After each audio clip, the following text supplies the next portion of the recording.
का नाम प्रबुद्ध सम्मेलन का दूसरा जो नाम है वो है अस्तित्व बचाओ भाईचारा बनाओ। वो प्रबुद्ध नहीं जो एक पार्टी ने जिनका सम्मेलन करा के जो है एक वर्क टेंडर लेके घूम रहा है कि हम ही इस देश में प्रबुद्ध है, वो वाला प्रबुद्ध नहीं है।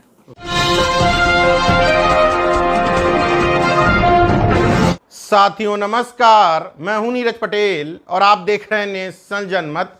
समाजवादी पार्टी द्वारा प्रबुद्ध जन सम्मेलन आयोजित किया गया, उसकी तस्वीरें और प्रेस नोट जारी होते ही सोशल मीडिया पर अखिलेश यादव के तथाकथित पीडीए पर सवाल उठने शुरू हो गए।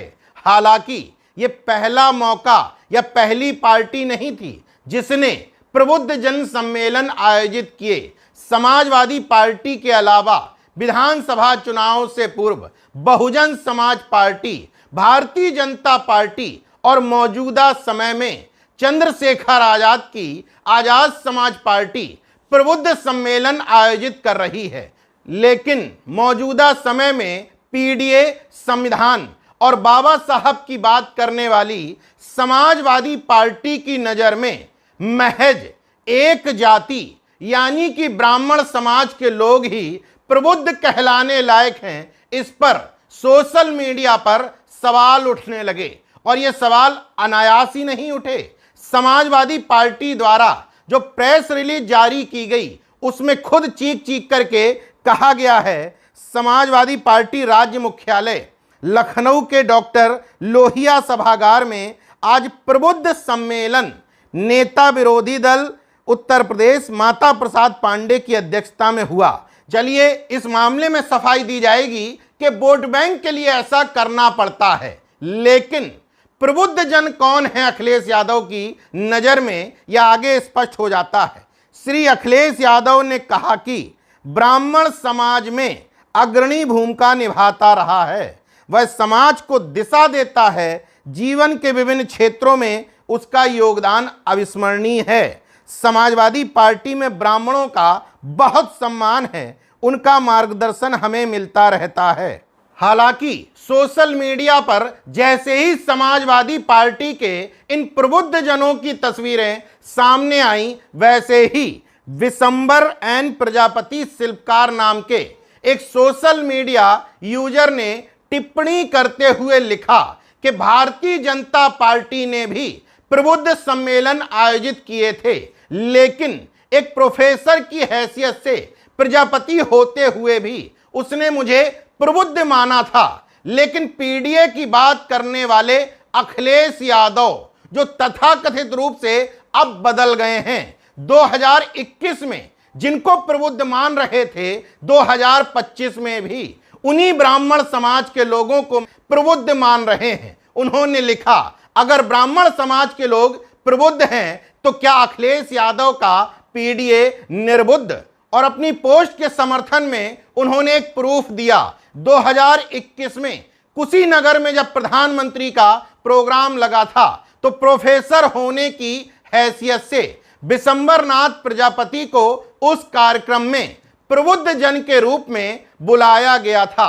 बहरहाल इस सोशल मीडिया पोस्ट को नेशन जनमत तक समाजवादी पार्टी के कार्यकर्ताओं ने ही पहुंचाते हुए अपील की कि आप इस पर वीडियो बनाएं ताकि तथाकथित रूप से बदले हुए अखिलेश यादव को यह समझ में आए कि उनसे बहुत बड़ी चूक हो रही है। बहरहाल नेशन जनमत जब इस मामले की पड़ताल कर रहा था तो उसमें एक बात और सामने आई कि 2022 के उत्तर प्रदेश विधानसभा चुनाव से पूर्व न सिर्फ समाजवादी पार्टी बल्कि बहुजन समाज पार्टी ने भी प्रबुद्ध सम्मेलनों का आयोजन करवाया और एक कदम आगे बढ़ते हुए वहां जय श्री राम जय परशुराम के नारों के साथ प्रबुद्ध सम्मेलन जो ब्राह्मण सम्मेलन हुआ करते थे उनकी शुरुआत होती थी। यकीन ना हो तो 24 जुलाई 2021 को बीबीसी हिंदी द्वारा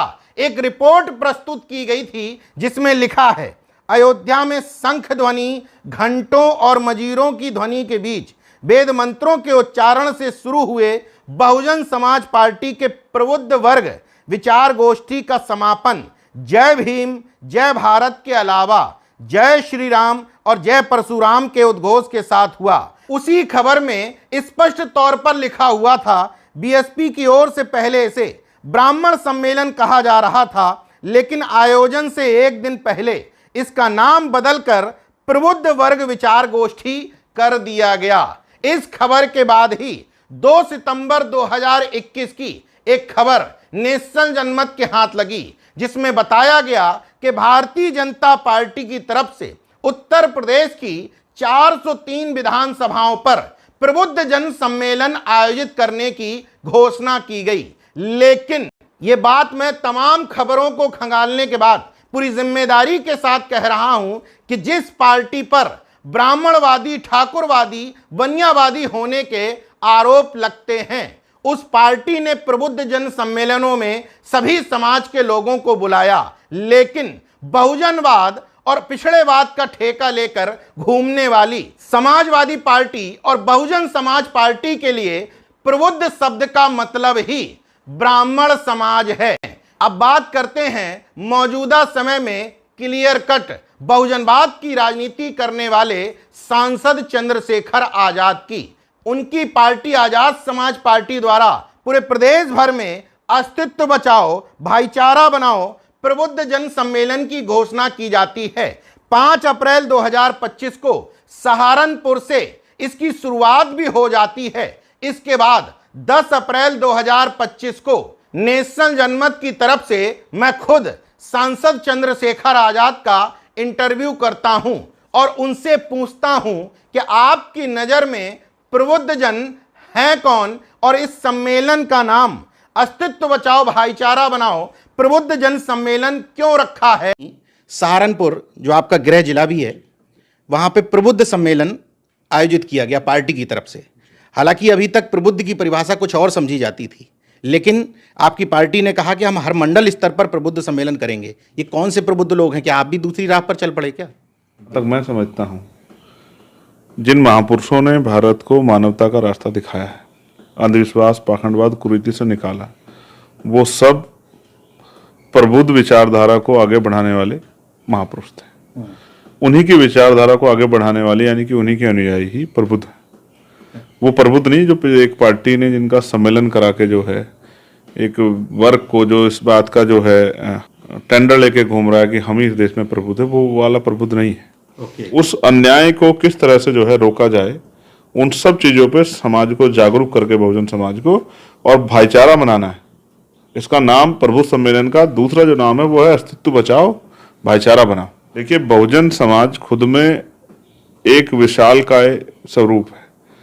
इसमें भाईचारा बनेगा तो सिर्फ अस्तित्व नहीं बचेगा, सत्ता आपके हाथ में आएगी। इस उत्तर से स्पष्ट हो गया होगा कि समाजवादी पार्टी और बहुजन समाज पार्टी बहुजन समाज के पिछड़े वर्ग के जिन लोगों को प्रबुद्ध नहीं मानती, चंद्रशेखर आजाद की पार्टी उन्हीं को प्रबुद्ध मानती है और अपने कार्यक्रमों में सम्मान के साथ बुला करके पार्टी का एजेंडा समझाना चाहती है। बहरहाल मैंने 4 पार्टियों की नजर में प्रबुद्ध जन की परिभाषा बता दी। आपके विवेक पर छोड़ता हूं कि मौजूदा समय में आप किसकी व्याख्या से संतुष्ट हैं।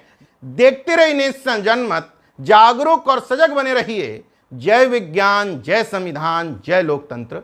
धन्यवाद।